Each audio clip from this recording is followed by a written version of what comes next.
We are taught that the modern corporate board is an engine of efficiency, a structure perfectly designed to maximize value for its shareholders. The reality is far more clinical. The C-suite is an incredibly specific political architecture, engineered for one strict purpose: the executive's survival. This is the core premise of selectorate theory. Whether you are the autocratic ruler of a nation or the chief executive of a Fortune 500 company, the primary objective is identical. You cannot execute a vision, grow market share, or enrich yourself if you are not in the chair. Maintaining power is the absolute prerequisite for everything else. When we observe corporate disasters, executives walking away with hundreds of millions while initiating mass layoffs, or companies loaded with unsustainable debt, we tend to view these actions as market failures or mistakes in governance. They are not mistakes. These destructive actions are deliberate, rational executions of game-theoretic rules designed to protect the incumbent leadership from removal. What we label as bad behavior in the boardroom operates exactly as intended. It is the defining feature of successful political survival. To understand this architecture, we must examine the mathematical logic of power. Every organizational hierarchy breaks down into three concentric groups that lock into place. The outermost ring is the nominal selectorate. In a corporation, this includes the general workforce and the millions of retail shareholders. They are the massive, easily interchangeable base of the organization. Inside that is the real selectorate, or the influentials. This ring holds the senior management and major institutional investors, those who wield actual operational weight and can sway the direction of the company. At the absolute core is the winning coalition, the essentials. This is the strict, minimum number of board members whose direct support the CEO requires to stay in power. A global corporation might have hundreds of thousands of employees and millions of shareholders in the outer ring, while the winning coalition at the center might consist of just 5 or 6 individuals on a board of directors. Absolute corporate control requires exactly this contrast. A CEO maximizes their grip on power by shrinking that inner circle to the smallest manageable fraction. This creates a strict mathematical relationship between the inner and outer rings, known as the loyalty norm. We represent it with this equation. The probability of exclusion equals 1 minus the size of the winning coalition divided by the selectorate. This calculates a very specific risk: the statistical probability that an essential board member will be thrown out of the inner circle if the current CEO is removed from power. Because the winning coalition is kept microscopically small compared to the massive pool of potential replacements in the selectorate, the math guarantees that betraying the CEO is almost certainly career suicide for a board member. A new CEO will simply bring in their own loyalists. This dynamic engineers a permanent psychological state among the essentials, known as the loyalty of fear. This fear binds the board to the executive. It forces them to turn a blind eye to egregious mismanagement, toxic workplace cultures, or even catastrophic financial underperformance.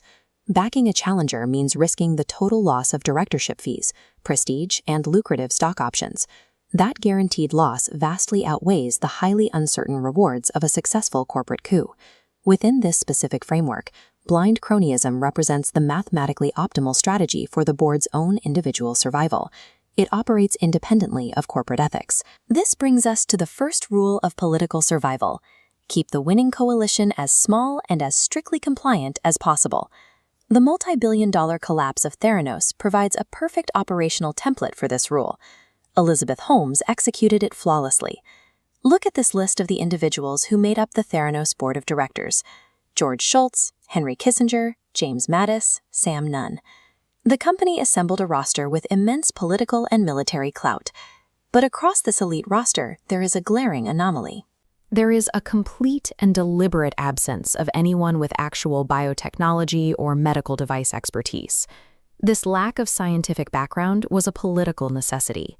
It ensured that the essentials inherently lacked the capacity to conduct independent, empirical oversight of the actual blood testing product. By packing the board with high-affinity political heavyweights who relied on her for their connection to the company, the CEOs systematically removed all internal checks and balances. In a corporate autocracy, technical incompetence among the board of directors is actively cultivated. An unqualified board guarantees the executive's dictatorial control. Power must be secured, but it also must be funded. That requires the third rule of political survival: control the flow of revenue. A corporation generates revenue that can be spent in two distinct ways. First, there are public goods, broad investments that benefit the entire selectorate, such as product research and development, physical infrastructure, or equitable worker wages. Second, there are private goods. These are highly targeted, exclusive benefits, massive executive bonuses, preferred stock options, and exorbitant directorship fees. Autocratic CEOs survive exclusively by capturing the general revenue generated by the workers and aggressively diverting it into private goods. They use this extracted wealth to continuously bribe their winning coalition. The clinical mechanisms used to extract this wealth are severe. Leadership will load the company with unsustainable debt to fund immediate payouts, execute brutal operational downsizing to bump margins, and engage in vicious asset stripping. The historical case of British media tycoon Robert Maxwell provides the purest manifestation of this extractive logic. To prop up his failing businesses and maintain the loyalty of his essential creditors, Maxwell literally siphoned hundreds of millions of pounds directly from his own employees' pension funds. This extraction was the mechanism of a regime operating exactly as designed.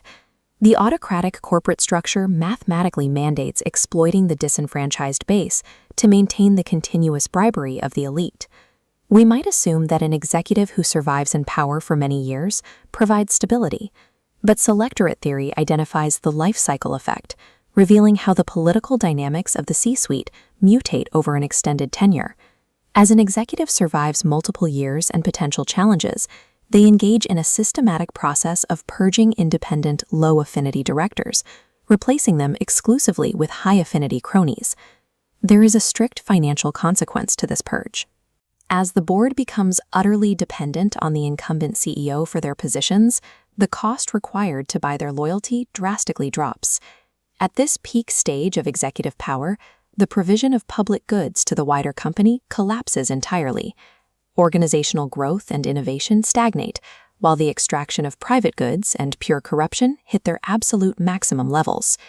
Extended time in corporate power does not yield wisdom or institutional stability. It mathematically guarantees the long-term destruction of the firm's value. Modern management frameworks like stakeholder theory attempt to solve this by arguing that corporations should serve everyone: employees, customers, and the community.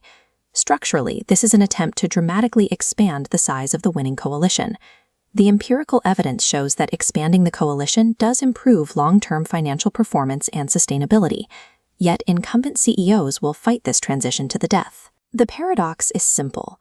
Expanding the coalition mathematically dilutes the CEO's discretionary control over the treasury and drastically reduces their personal security in office.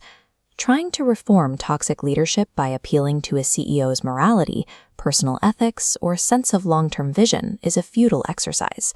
You cannot fix bad corporate behavior through ethics training or corporate mission statements. You can only fix it by forcibly democratizing the boardroom and fundamentally rewriting the math of power.